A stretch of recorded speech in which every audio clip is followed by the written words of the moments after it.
Colouring کے بارے میں سوال کرنا تھا. داڑھی پہ سر کے بالوں پہ کلر کراتے ہیں جوان بوڑھے, اس کا کیا مسئلہ ہے؟ کیا کرا سکتے ہیں یا نہیں کرا سکتے؟ یہ بھائی کا سوال یہ ہے کہ جو داڑھی پر بالوں پر کلر کراتے ہیں تو یہ کلر کرا سکتے ہیں یا نہیں کرا سکتے, اور کیا حکم ہے اس کا کلر کا؟ دیکھیے, شریعت مطہرہ کے اندر اس کے متعلق 2 حکم ہیں.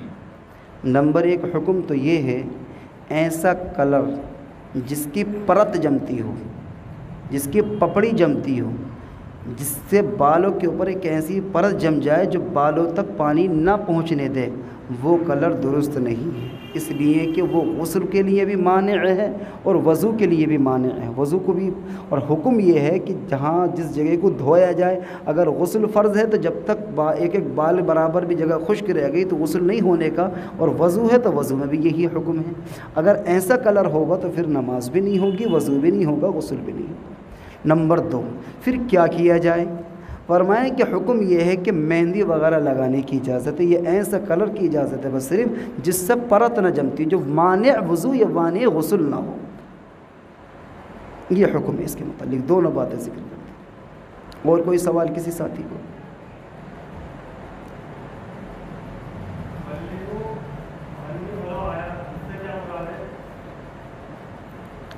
ہمارے حکیم صاحب کا سوال ہے کہ قرآن حدیث پاک کے اندر آیا بلغوا عنی ولو آیا, کہ اگر تم کو ایک بھی بات دین کی معلوم ہو تو اس کو دوسروں تک پہنچا دو. ہمارے ذہن میں ایک تصور بیٹھا ہے کہ واعظ و نصیحت اور تقریر و تفسیر و بیان, یہ سب چیزیں علماء کا کام ہے. شریعت کے اندر حضور پاک علیہ الصلاۃ والسلام نے 2 حکم دیے ہیں. بات جب آئی گئی تو سمجھ لیں.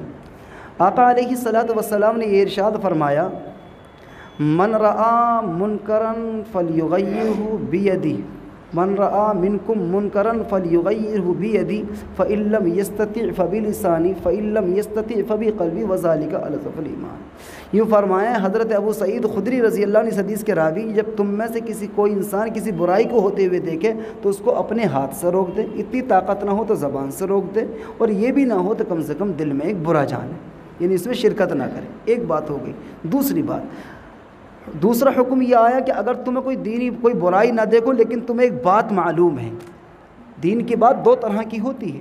ایک تو ہوتی ہے جب کہ کسی برائی کو ہوتے ہوئے دیکھے نا تو اس وقت وہ بات کہی جائے تو وہ بھی دین کی بات ہے. ایک ہوتا ہے کہ آدمی کے پاس میں خود کو کوئی اچھی بات کی معلومات ہیں, آدمی کو خود کو کوئی اچھی بات کی معلومات ہیں, اس کو چاہ رہا ہے کہ میں دوسروں تک پہنچا دوں, لیکن اس کو چھپائے بیٹھا کہ میں کیسے پہنچا سکتا ہوں. فرمائیں کہ نہیں, اللہ کے رسول نے فرمایا کہ بلغوا عنی ولو آیا, اگر تمہیں دین کی ایک بات بھی معلوم ہے تو اس کو دوسروں تک پہنچا دو. مثال کے طور پر, اگر مجھے غسل کے فرض آتے ہیں تو میرے ساتھ بیٹھنے والے نوجوان ساتھیوں کو ہر ایک کو غسل کے فرض آ جانے چاہیے. اگر مجھے یہ معلوم ہے کہ نماز کے اندر 14 واجبات ہیں, 13 فرائض ہیں, تو میرے ساتھیوں کو معلوم ہونے چاہیے. مجھے معلوم ہے کہ وضو کے اندر 4 فرائض ہیں, تو میں انتظار نہ کروں کہ امام صاحب بتائیں گے, نہیں, مجھے معلوم ہے, میرے دوستوں کو معلوم ہونا چاہیے, بچوں کو معلوم ہونا چاہیے, میرے گھر کی عورت کو معلوم ہونا چاہیے, بہنوں کو معلوم ہونا چاہیے, بھائیوں کو معلوم ہونا چاہیے. بلغوا عنی ولو آیا, اگر تمہیں ایک بات بھی معلوم ہو تو اس کو دوسروں تک پہنچا دو. یہ مطلب ہے اس کا. اور کوئی سوال نہیں؟ بھائی کا سوال یہ کہ رات میں جھاڑو لگانا کیسا ہے؟ کسی وقت بھی لگا سکتے ہیں جب ضرورت ہو, بس تکلیف نہ ہو, سوتے ہوئے انسانوں کو تکلیف نہ ہو, اور اگر جوائنٹ فیملی میں رہ رہے ہیں تو کسی کو تکلیف نہ ہو. لیکن یہ جو جہالت ہے کہ رات میں ناخن نہیں کاٹنے چاہیے, جھاڑو نہیں لگانے چاہیے, اور جو ہے جھاڑو الٹی نہیں ہو, اور یہ نہیں کیا جہالت, تقریباً 300 باتیں علماء نے چھانٹی ہیں جو امت کے اندر غلط پھیل گئیں, جن کا شریعت سے کوئی تعلق نہیں ہے. ان میں سے یہ بھی ہے.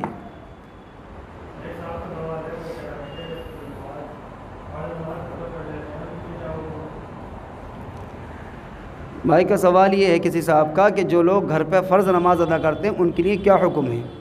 فرض نماز کے لیے حضور پاک علیہ الصلاۃ والسلام نے فرمایا ہے کہ جماعت کے ساتھ مسجد میں ادا کی جائے, اور عاقل بالغ مسلمان کے لیے, مجنون پاگل کو منع کیا ہے. اور جو لوگ گھر میں پڑھ لیتے ہیں ان کے لیے بڑی وعید آئی ہے۔ آپ صلی اللہ علیہ وسلم کی مبارک حدیث ہے، آپ صلی اللہ علیہ وسلم نے فرمایا کہ جو لوگ اپنے گھروں اور دکانوں پر نماز پڑھتے ہیں، میرا دل چاہتا ہے کہ میں ادھر نماز کھڑی کرواؤں، کسی سے کہوں تم نماز پڑھاؤ، اور میں خود جا کر کے دیکھوں جن گھروں میں نماز یا دکانوں میں نماز ہو رہی ہے، فرض نمازیں، میں ان کے گھروں کے اندر آگ لگا دوں۔ اس سے بڑی اور کیا وعید ہو سکتی ہے؟ بڑی سخت وعید۔ اگر کوئی معذور ہے بیماری کی بنیاد پر، کسی اور پریشانی کی بنیاد پر، کسی عذر کی بنیاد پر، تو اس کو اجازت ہے۔ اور کوئی سوال کسی ساتھی کو؟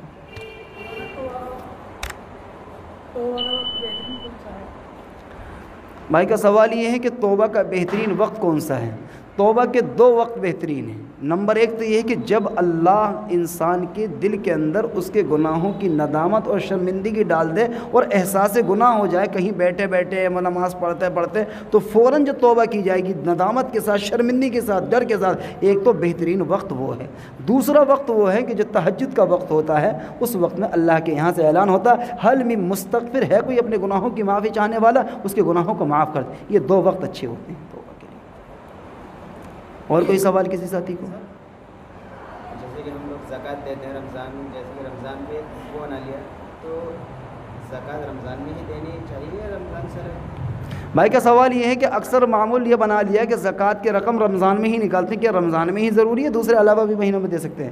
فرمایا کہ دوسرے مہینوں میں بھی دے سکتے ہیں، بس وہ فضیلت ہے کہ ایک کے بدلے 70 ملیں گے تو اس بنیاد پر عموماً کیا ہے رمضان میں نکال دیتے ہیں، لیکن شریعت کی طرف سے ایسی کوئی پابندی نہیں ہے۔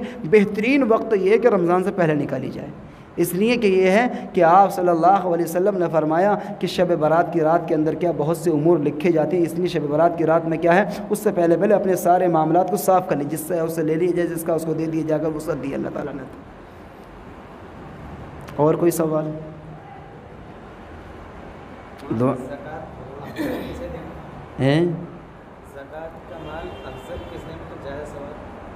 ہاں بھائی کا سوال یہ کہ زکوٰۃ کا مال کس کو دیں؟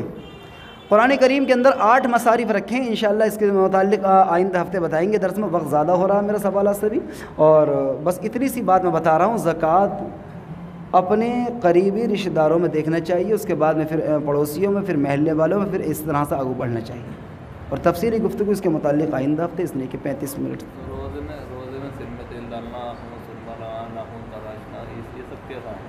بھائی کا سوال یہ کہ روزے کی حالت میں سر میں تیل ڈالنا، آنکھوں میں سرما لگانا، ناخن کاٹنا کیسا جائز ہے؟ کاٹ سکتے ہیں، لگا سکتے ہیں۔ دعا کرا دیں بھائی اب۔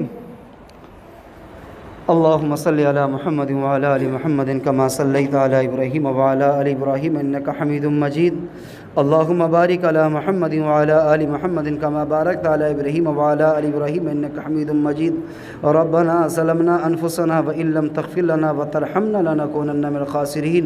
اے اللہ ہمارے گناہوں کو معاف فرما، اے اللہ ہماری خطاؤں کو معاف فرما، اے اللہ تیری توفیق کے ساتھ یہ قرآن مقدس کے متعلق یہ اللہ سیکھنا سکھانا ہوا ہے، اے اللہ اس میں جانے سے، بھولے سے، انجانے سے جو بھی غلطی کوتاہیاں ہوئی ہوں سب کو اپنے فضل و کرم سے معاف فرما، یا الہ العالمین ہمارے پڑھنے کو، سننے کو، جمع ہونے کو قبول فرما، جو کہا سنا گیا اس پر عمل کی توفیق نصیب فرما، عمل کے ساتھ اخلاص کی بھی توفیق نصیب فرما، اے اللہ جو پریشان حال ہیں سب کی پریشانی کو دور فرما، جو بے روزگار ہیں حلال روزی نصیب فرما، حرام لقمے سے ہم سب کی حفاظت فرما، لقمہ حرام سے ہم سب کی حفاظت فرما، جن لوگوں نے دعاؤں کے لیے کہا ہے، کہنا چاہتے ہیں، تمنا رکھتے ہیں، اے اللہ ہر ایک کے دل کی نیک اور جائز تمناؤں کو پورا فرما، پس پردہ جو مائیں بہنیں بیٹھی ہیں اللہ ہر ایک کے آنے کو بے حد قبول فرما، ہر ایک کو اجر عظیم نصیب فرما، اے اللہ ہر ایک ماں اور بہن کے دل کے اندر جو بھی نیک اور جائز تمنائیں ہو اے اللہ سب کو اے اللہ خزانہ غیب سے مکمل فرما، یا الہ العالمین اے اللہ جو مقروض ہیں، قرضے میں دبے ہوئے ہیں،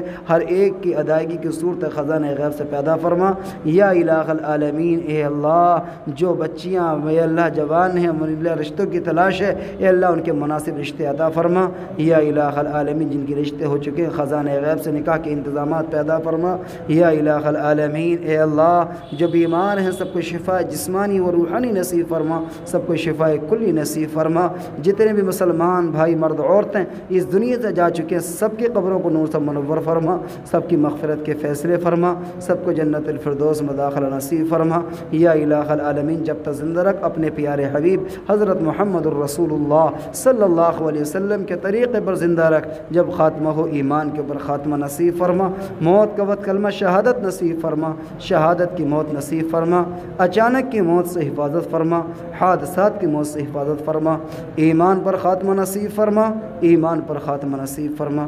اے اللہ ہماری دعاؤں کو محض اپنے فضل و کرم آقا مدنی محمد عربی صلی اللہ علیہ وسلم کے صدقہ طفیل میں قبول و منظور فرما، وصلی اللہ تعالی علی خیر خلقہ محمد وعلی آلہ و اصحابہ اجمعین برحمتک یا ارحم الراحمین۔